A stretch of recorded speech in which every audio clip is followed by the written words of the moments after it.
Hi friends, welcome to KBC சமையல். இன்றைக்கி நம்ம ரொம்ப சூப்பரான சிக்கன் கோன் தாங்க செய்ய போகிறோம். செம்ம டேஸ்ட்டாக இருக்கும், ரொம்ப டிஃப்ரெண்ட்டாகவும் இருக்கும். நல்லா கிறிஸ்பியாக உள்ள நல்ல சீஸியாக க்ரீமியாக இருக்கும், செம்ம டேஸ்ட்டாக இருக்கும். எப்படி செய்யுதுன்னு பார்த்துடலாம் வாங்க. வீடியோக்குள்ளே போகிறதுக்கு முன்னாடி நம்ம சேனலில் ஃபஸ்ட் டைம் நீங்கள் பார்க்குறீங்க, சப்ஸ்கிரைப் பண்ணிக்கோங்க. பக்கத்தில் இருக்கிற பெல் ஐக்கான் கிளிக் பண்ணி அதில் ஆல் ஆப்ஷன் சேவ் பண்ணிக்கோங்க. அப்போ தான் நான் போடக்கூடிய ஒவ்வொரு வீடியோஸும் நோட்டிஃபிகேஷனாக வரும். சப்ஸ்கிரைப் பண்ண பார்க்குற புது வியூவர்ஸும் மறக்காம சப்ஸ்கிரைப் பண்ணி சப்போர்ட் பண்ணுங்கள். வாங்க வீடியோக்குள்ளே போகலாம். உள்ள வைக்கிற ஸ்டஃபிங் செய்யறதுக்கு ஒரு க்ளீனான கடாயில் எண்ணெய் வந்து சேர்த்துக்கலாம். ஒரு 2 ஸ்பூன் அளவுக்கு எண்ணெய் சேர்த்துக்கலாம். இப்போ எண்ணெய் நல்லா சூடாயிடுச்சு. இதில் 1/4 ஸ்பூன் அளவுக்கு சீரகம் சேர்த்துப்போம். நல்லா வதக்கி விட்டுடலாம். சீரகம் பொரிஞ்சு வரட்டும்.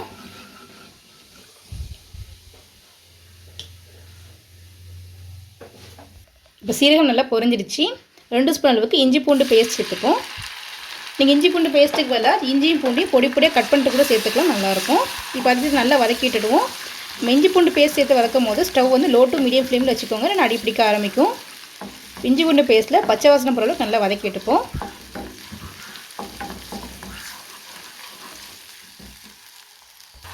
இப்போ இஞ்சி பூண்டு பேஸ்ட்டில் பச்சை வாசனை பொருளுக்கு நல்லா வதக்கியாச்சு. இப்போ கம்ப்ளீட்டாக ஸ்டவ் வந்து சிம்மில் வந்து வச்சுப்போம். மசாலா பொருட்களை சேர்த்துக்கலாம். தேவையான அளவுக்கு உப்பு,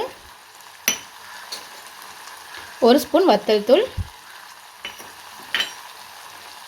1/2 spoon tandoori masala, 1/2 spoon garam masala, 1/4 spoon மஞ்சள் தூள், 1/4 spoon chaat masala, 1/4 spoon chicken 65 masala, 1/4 spoon மல்லித்தூள், 1/4 ஸ்பூன் சோம்புத்தூள், 1/4 ஸ்பூன் மிளகுத்தூள்.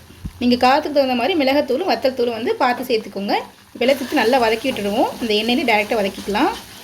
எண்ணெயில் வதக்கும் போது ஃப்ளேவர் ரொம்ப சூப்பராக இருக்கும், வாசனை நல்லாயிருக்கும். ஸ்டவ்வை கம்ப்ளீட்டாக லோ ஃப்ளேமில் வச்சுக்கோங்க, மசாலாலாம் கறிய ஆரம்பிச்சிடும். இப்போ நல்லா வதக்கியாச்சு. இப்போ சிக்கனை வந்து சேர்த்துக்கலாம். நான் வந்து ஒரு 1/4 கிலோ அளவுக்கு போன்லெஸ் சிக்கன் எடுத்துருக்கேன். இந்தளவுக்கு சின்ன துண்டுகளாக வந்து கட் பண்ணி வந்து வச்சுருக்கேன். இப்போ சிக்கனை வந்து சேர்த்துப்போம். தண்ணிலாம் தேவையில்லை, அந்த தண்ணியில் நல்லா எடுத்துட்டு சிக்கனை மட்டும் சேர்த்துக்கலாம். அதை நல்லா வந்து வதக்கி விட்டுடுவோம். அந்த மசாலா எல்லாமே சிக்கனோட நல்லா வந்து மிக்ஸ் ஆகணும், அந்தளவுக்கு கலந்து விட்டுப்போம்.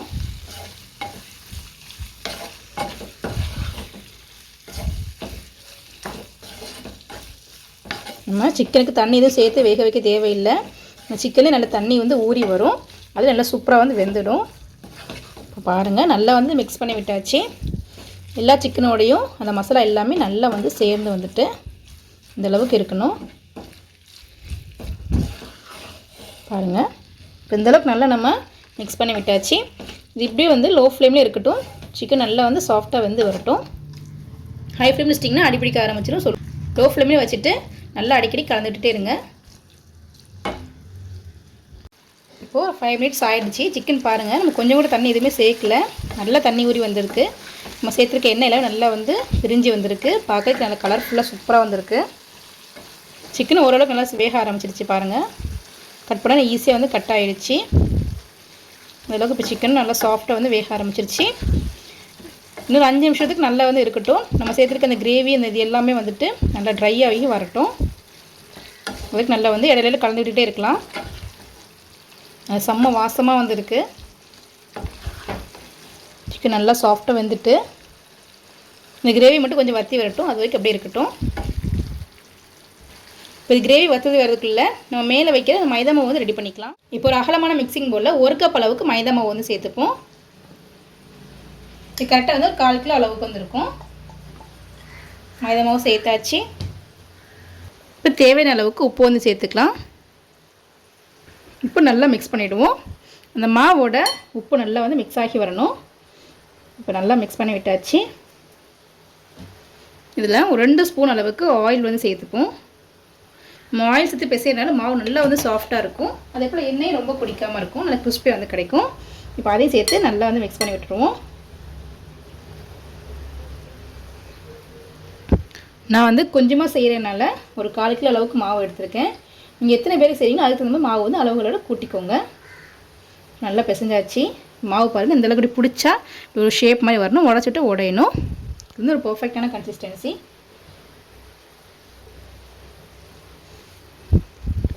இப்போது கொஞ்சம் கொஞ்சமாக தண்ணி சேர்த்து நல்லா சப்பாத்தி மாவு பதத்துக்கு நல்லா சாஃப்டாக வந்து பிசைஞ்சு எடுத்துப்போம். ஒரே நேரத்தில் மொத்தத்தை சேர்க்க வேண்டாம். தண்ணி வந்து ரொம்ப அதிகமாக வந்து ஆயிடக்கூடாது, இப்போ ஒழுங்காக வராது.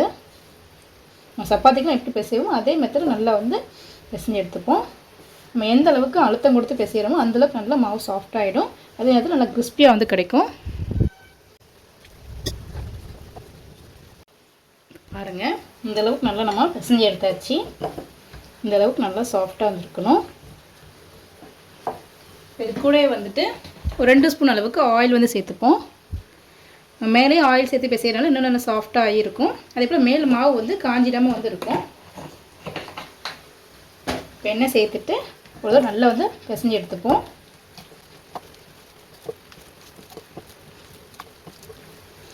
ஒரு 2லேருந்து ஒரு 3 நிமிஷத்துக்கு நல்லா பிசைஞ்சு எடுத்துக்கலாம்.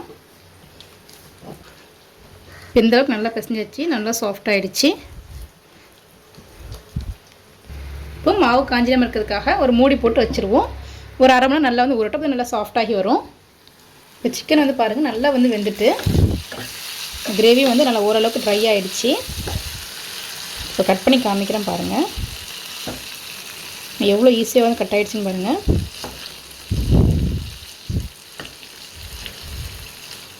நல்லா வந்து சாஃப்டாக வந்து வெந்துட்டு கொஞ்சம் பெரிய பீஸாக இருக்கிறதெல்லாம் அந்த மாதிரி 2 தடவை கட் பண்ணிக்கலாம்.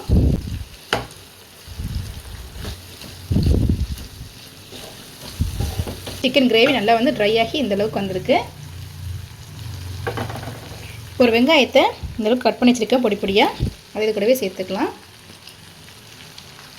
இப்போ அரிசி நல்லா வந்து வதக்கி விட்டுடுவோம். அந்த சிக்கனோடையும் இந்த கிரேவியோடையும் வெங்காயம் வந்து நல்லா வந்து மிக்ஸ் ஆகணும்.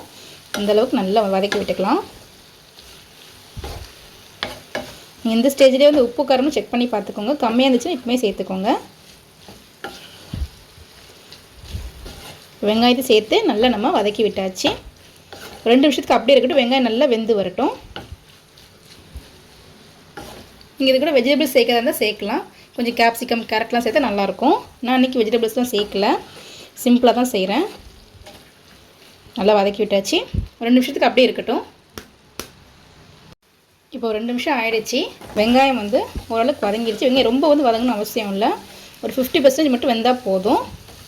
இப்போ நம்ம சூப்பரான ஸ்டஃபிங் ரெடி ஆகிடுச்சு. இப்போ ஸ்டவ்வை வந்து ஆஃப் பண்ணிவிடுவோம்.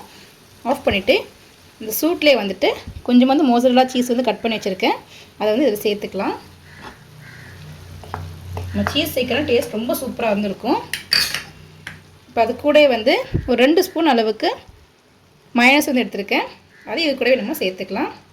நான் வந்து எக்லெஸ் மயோனைஸ் தான் எடுத்துருக்கேன். நீங்கள் வந்து உங்களுக்கு பிடிச்ச மயோனைஸ் ஏதாவது எடுத்துக்கோங்க. இப்போ அதையும் சேர்த்து இந்த சூட்டோட நல்லா வந்து மிக்ஸ் பண்ணி விட்டுடுவோம். இந்த சூட்டோட மிக்ஸ் பண்ணும் போது பாருங்கள் எவ்வளோ சீஸியாக வந்து இருக்குண்டு.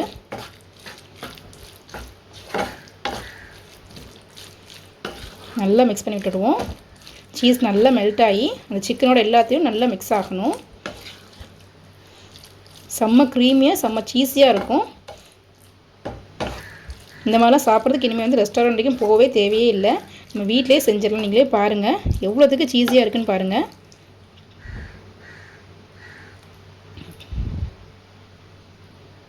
பாருங்கள் செம்ம சீஸியாக வந்துருக்கு.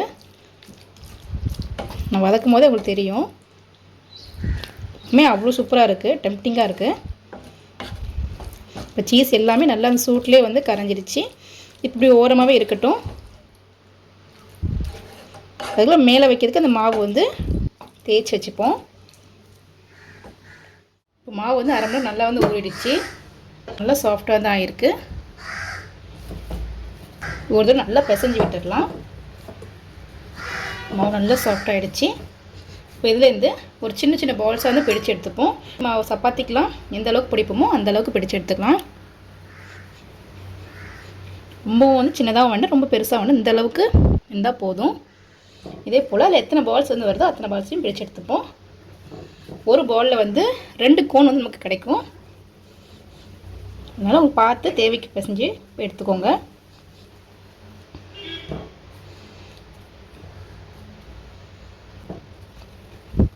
இப்போ இதே போல் எல்லா பால்ஸையும் பிடிச்சு எடுத்துப்போம். எல்லாத்தையும் வந்து ரவுண்ட் வந்து பிடிச்சு வச்சுட்டோம். எனக்கு வந்து கரெக்டாக வந்து 8 பாலும் ஒரு சின்னதாக ஒரு உருண்டையும் கிடச்சிருக்கு. 8 பால் வந்து நமக்கு வந்து 16 கோன்ஸ் வந்து கிடைக்கும். இப்போ நம்ம தேய்ச்சி எடுத்துக்கலாம். ஒரு மாவு மட்டும் எடுத்து வச்சுப்போம். கீழே வந்து கவுண்டர் டாப்பில் கொஞ்சமாக வந்து மாவு வந்து சேர்த்துப்போம். எடுத்து வச்சுக்க அந்த பாலை வந்து இந்த மாவில் சேர்த்துக்கலாம். நம்ம சப்பாத்திக்கெலாம் மாவு எப்படி வளர்ப்போமோ அந்த போல் ரவுண்ட் ஷேப்பில் நம்ம வளர்த்து எடுத்துக்கலாம். நல்லா மெல்லிசாக வந்து எடுக்கணும். நம்ம சாதாரணமாக சமோசாக்கு எந்த அளவுக்கு ஷீட் எடுப்போமோ அதே மாதிரி மெத்தட் தான். முடிஞ்ச அளவுக்கு நல்லா மெல்லிசாக எடுத்துக்கணும். ரவுண்ட் ஷேப்பில் எடுங்க.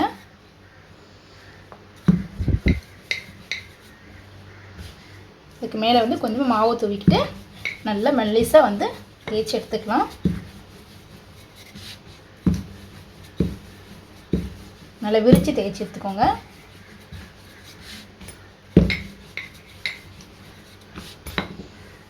இப்போ இந்தளவுக்கு நம்ம ரவுண்டாக தேய்ச்சி எடுத்துட்டோம். நல்லா மெல்லிசாக வந்து தேய்க்கணும். பாருங்கள் என் கை வந்து தெரியுது உள்ள, அந்தளவுக்கு நல்லா மெல்லிசாக வந்து தேய்ச்சிக்கணும். இப்போ வந்து கொஞ்சம் வந்து ஷேப் வந்து கொஞ்சம் இதாக இருக்குது. இதாக பிளேட் ஏதாவது வச்சு இந்த ரவுண்ட் ஷேப்புக்கு நம்ம வந்து கட் பண்ணி எடுத்துக்கலாம். அப்போ நல்லா ஈவனாக வந்துருக்கும். நைஃப் வச்சு இந்த மாதிரி நம்ம எக்ஸஸாக இருக்கிறத எல்லாத்தையுமே நம்ம கட் பண்ணி எடுத்துப்போம். இந்த மாதிரி செய்யும்போது நீட்டாக வந்து ஒரு ரவுண்ட் ஷேப்புக்கு கிடைக்கும். எல்லா கோனோட அளவும் ஒரே போல் இருக்கும். இப்போ இதில் இருக்கிற எக்ஸஸான மாவு எல்லாத்தையுமே எடுத்தாச்சு.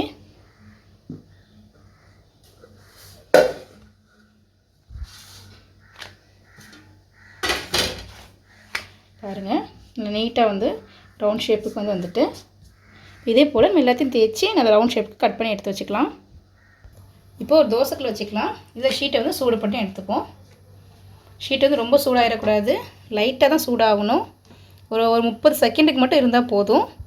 லைட்டாக சூடானோம்னா எடுத்துடணும். இந்த மாதிரி போட்டுட்டு உடனே நம்ம பரட்டி போட்டுடுவோம். ரொம்பவும் சூடாயிடுச்சுன்னா நமக்கு வந்து ரோல் பண்ணுறதுக்கு வந்து ஒழுங்காக வராது, உடைய ஆரம்பிச்சிடும். நல்லா வெந்துடக்கூடாது. 2 நிமிஷத்துக்கு 2 தடவை இந்த மாதிரி நம்ம பரட்டி போட்டு எடுத்து வச்சிடலாம். ஷீட் ரெடி பண்ணுறது ரொம்ப ரொம்ப ஈஸி. நம்ம சேனலில் ஏற்கனவே வந்து சமோசாக்கு ஷீட்லாம் எடுத்துருப்போம். ரொம்ப ஈஸியான ஒரு மெத்தடு தான். நம்ம 2 மூணு நல்லா திருப்பி போட்டுட்டு ஒரு 30 செகண்ட் மட்டும் வச்சுட்டு எடுத்துக்கலாம். கொஞ்சம் மேலே வந்து சைடு நல்லா கொஞ்சம் காஞ்ச மாதிரி வந்தோடனே எடுத்துருவோம். இது போதும். இதே போல் இருந்தால் போதும். இதே போல் மீதி இருக்கிற ஷீட் எல்லாத்தையுமே வந்து எடுத்து வச்சுக்கலாம். ரொம்ப நேரம் வந்துடக்கூடாது. நான் சொன்ன மாதிரி ஒரு 30 செகண்ட் மட்டும்தான். கலர் மாறிடக்கூடாது, அப்படியே தான் இருக்கணும். இந்த மாதிரி போட்டு 2-3 தடவை பரட்டி போட்டுக்கோங்க. ஈவனாக வந்து செட் ஆகிடும்.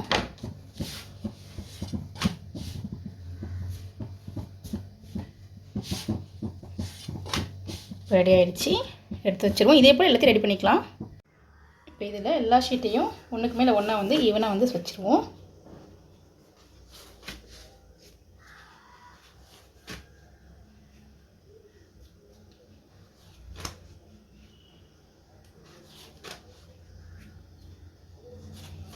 இப்போ எல்லா ஷீட்டையுமே வந்து கரெக்டாக நம்ம வச்சுட்டோம். இது இந்த மாதிரி நீளமாக வந்து கட் பண்ணி எடுக்க போகிறோம். இப்போ கட் பண்ணி எடுத்தாச்சு. பாருங்கள் இந்த அளவுக்கு பாதியாக வந்து கட் பண்ணி எடுத்துக்கணும். இப்போ நம்ம செய்ய ஆரம்பிச்சிருவோம். இன்னும் ஒரு குட்டி கிண்ணம் வந்து எடுத்துக்கலாம். அதை ஒட்டுறதுக்காக மைதா மாவு வந்து ஒரு 2 ஸ்பூன் அளவுக்கு நான் போட்டுக்கிறேன்.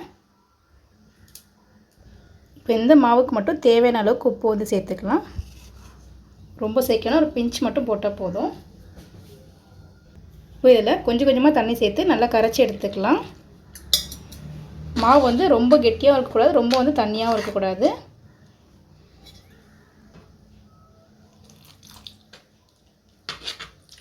கட்டி எதுவுமே இல்லாமல் நல்லா கரைச்சிக்கலாம்.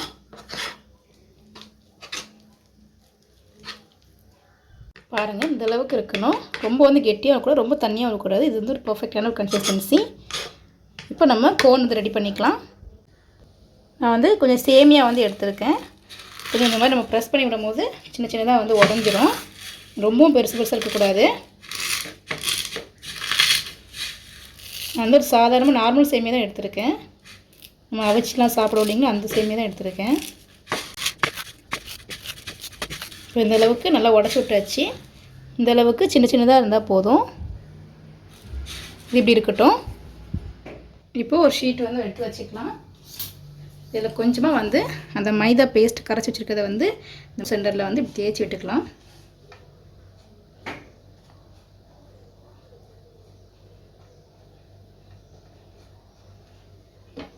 இப்போது கோன் மாதிரி நம்ம வந்து மடித்து விட்டுப்போம்.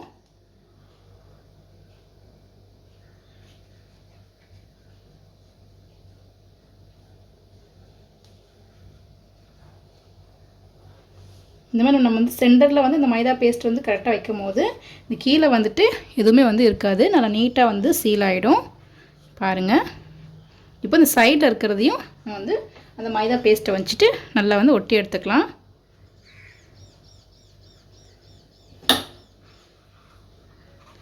இந்த அளவுக்கு ஒட்டியாச்சு. சைடில் இப்படி கொஞ்சம் ப்ரெஸ் பண்ணி விட்டோம்னா சூப்பராக வந்து கோன் ரெடி ஆகிடுச்சு. இப்போ இந்த அளவுக்கு நம்ம வந்து வச்சாச்சு. இப்போ வச்சுக்க ஸ்டஃபிங் வந்து எடுத்து ஸ்பூன் வந்து உள்ள கொதிக்க வச்சிடலாம்.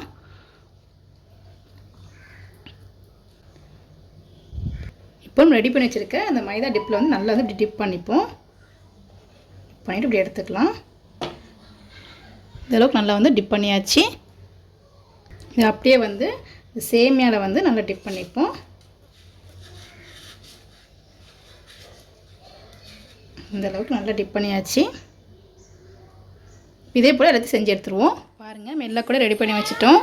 எனக்கு இருக்கிற ஸ்டஃபிங் வந்து எனக்கு வந்து 5 கோன் வந்து கிடச்சிருக்கு. இப்போ நம்ம ஃப்ரை பண்ணி எடுத்துக்கலாம். இப்போ வந்து ஆயில் நல்லா வந்து ஹீட் ஆகிடுச்சு. இப்போ நம்ம போட்டு பொரிச்சு எடுத்துப்போம்.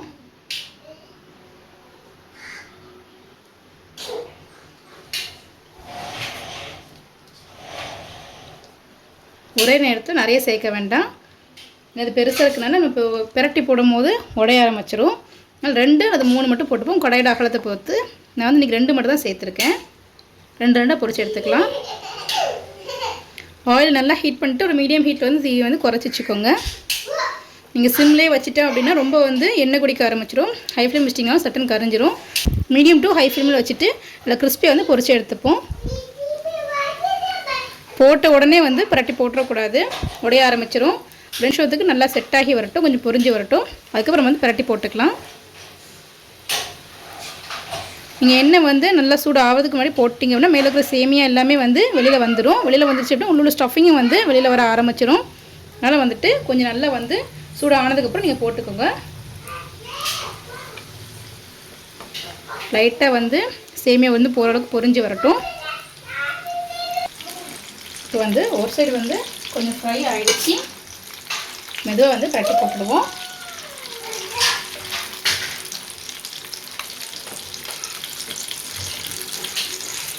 பாருங்கள், சேமியா நல்லா வந்து கிறிஸ்பியாக ஆரம்பிச்சிருச்சு. இதே போல் நல்லா ஈவனாக எல்லா சைடும் பரட்டி போட்டு நல்லா பொன்னிறமாக பொரிச்சு எடுத்துக்கலாம். இப்போ மறுபடியும் வந்து பரட்டி போட்டுக்கலாம். இந்த மாதிரி எல்லா சைடும் நல்லா வந்து கலர் சேஞ்ச் ஆகி கோல்டன் ப்ரௌனுக்கு வரணும். அதாவது நல்லா நம்ம பொரிச்சு எடுத்துப்போம்.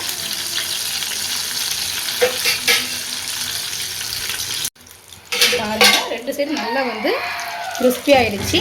இப்போ எண்ணெய் நல்லா வடிச்சிட்டு எடுத்து வச்சுருவோம். பார்க்கறதுக்கு செம்ம சூப்பராக இருக்குது.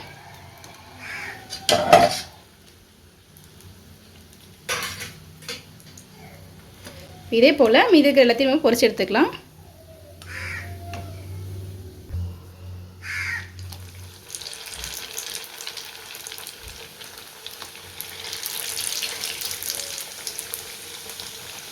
பாருங்கள், சூப்பராக பொரிச்சு எடுத்துகிட்டு நல்லா கிறிஸ்பியாக இருக்கும், செம்மையாக இருக்குது. இது காம்பினேஷனுக்கு நான் வந்து மயோனஸும் டொமேட்டோ கெச்சப் வச்சுருக்கேன். சேர்த்து சாப்பிடும்போது செம்ம டேஸ்ட்டாக இருக்கும். நீங்களும் வீட்டில் குழந்தைங்களுக்கு ட்ரை பண்ணி பாருங்கள். இனிமேல் இந்த மாதிரி ஸ்நாக்ஸ் சாப்பிட்னா வெளியில் வந்து காஸ்ட்லி ரெஸ்டாரண்ட்லாம் போக தேவையே இல்லை. நம்ம வீட்டிலே செய்யலாம். செம்ம கிறிஸ்பியாக இருக்கும். உள்ளே நல்லா வந்து சீஸியாக நல்லா க்ரீமியாக வந்துருக்கும். நிறைய வந்து சீஸ்லாம் போட்டிருக்கோம். கொஞ்சம் சூடாக சாப்பிட்டு பார்க்கும்போது இன்னுமே செம்ம டேஸ்ட்டாக இருக்கும். இந்த மாதிரி நீங்கள் குழந்தைங்களுக்கு செஞ்சு கொடுத்து பாருங்கள். குழந்தைங்க சொல்லி கேட்காம இருக்கவே மாட்டாங்க. அவ்வளோ டேஸ்ட்டான ஒரு ரெசிபி தான். கண்டிப்பாக இந்த டேஸ்ட்டுக்கு அடிமையாயிருவீங்க. அவ்வளோ சூப்பராக இருக்கும். இந்த இஃப்தார் நேரத்தில் கண்டிப்பாக நீங்கள் ட்ரை பண்ணி பாருங்கள். ரொம்ப ரொம்ப சூப்பராக இருக்கும். நீங்களும் வீட்டை ட்ரை பண்ணி பார்த்துட்டு எப்படி இருந்ததுன்னு சொல்லி கீழே கமெண்ட் பண்ணுங்கள். இந்த வீடியோ உங்களுக்கு பிடிச்சிருக்குன்னு நினைக்கிறேன். பிடிச்சிருந்தா லைக் பண்ணிக்கோங்க. உங்கள் ஃப்ரெண்ட்ஸ் அண்ட் ஃபேமிலிஸ்க்கும் ஷேர் பண்ணுங்கள். இப்போ நிறைய வீடியோஸ் பார்க்கணும், மறக்காம சேனலுக்கு சப்ஸ்கிரைப் பண்ணிக்கோங்க. நம்ம சேனலில் இஃப்தார் ரெசிபிஸ், இஃப்தார் ஸ்நாக்ஸ், ஜூஸ்லாம் நிறைய போட்டிருக்கோம். அதோட லிங்க் டிஸ்கிரிப்ஷனில் கொடுக்குறேன். மறக்காம செக் பண்ணி பார்த்துக்கோங்க. ரொம்ப ரொம்ப ஈஸியாக இருக்கும், ரொம்ப ரொம்ப டேஸ்ட்டாக இருக்கும். தேங்க்ஸ் ஃபார் வாட்சிங்.